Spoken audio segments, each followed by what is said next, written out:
Viewers ಎಲ್ಲರಿಗೂ ಸ್ವಾಗತ. ದೇವರ ನೆನ್ನೆತೆ ವ್ಲಾಗನ್ನು ಸ್ಟಾರ್ಟ್ ಮಾಡ್ತಾ ಬೇಸಿಗೆಗಾಲದಲ್ಲಿ ನೀರು ಕುಡಿಬೇಕು, ಹಣ್ಣು ತಿನ್ನಬೇಕು ಅಂತ ಅನ್ನಿಸ್ತಾ ಇರುತ್ತೆ. ಯಾಕೆಂದರೆ ಡಿಹೈಡ್ರೇಷನ್ ಆಗಿಬಿಟ್ಟಿರುತ್ತೆ. ಈ ಥರದೊಂದು ಜ್ಯೂಸ್ ಕುಡಿದ್ರೆ ಮಾಡಿಕೊಂಡು ತುಂಬಾ ರುಚಿಯಾಗೂ ಇರುತ್ತೆ, ಹಾಗೆ ಮೈ ಡಿಹೈಡ್ರೇಷನ್ ಆಗೋದಿಲ್ಲ.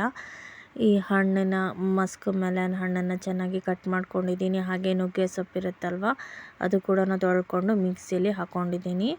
ಹಾಗೆಯೇ ಸ್ವಲ್ಪ ಸಕ್ಕರೆ ಟೇಸ್ಟಿಗೆ ನಿಮ್ಮ ಆಪ್ಷನಲ್ ಸಕ್ಕರೆ ಏನಾದರೂ ಹಾಕ್ಕೋಬೋದು, ಇಲ್ಲಾಂದರೆ ಬೇಡ. ಹಾಗೆ ಕೆನೆಯನ್ನು ಕೂಡ ಹಾಕ್ಕೊಂಡಿದ್ದೀನಿ.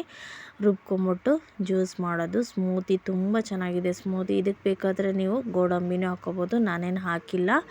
ಎರಡು ಕಾಂಬಿನೇಷನು ತುಂಬ ಸೂಪರಾಗಿ ಟೇಸ್ಟ್ ಕೊಡುತ್ತೆ. ಮಸ್ಕ್ ಮೆಲನ್ ಆ್ಯಂಡ್ ನುಗ್ಗೆ ಸೊಪ್ಪು. ಟೇಸ್ಟಿಯಾಗಿ ಹೆಲ್ದಿಯಾಗಿ ಇರುವಂತಹ ಈ ಒಂದು ಸ್ಮೂತಿ ನಿಮಗೆಲ್ಲ ಇಷ್ಟ ಆಗಿದೆ ಅಂತ ಅಂದ್ಕೊತೀನಿ. ನೀವು ಟ್ರೈ ಮಾಡಿ ಮನೆಯಲ್ಲಿ, ತುಂಬ ರುಚಿಯಾಗಿ ಟೇಸ್ಟಿಯಾಗಿ ಬರುತ್ತೆ.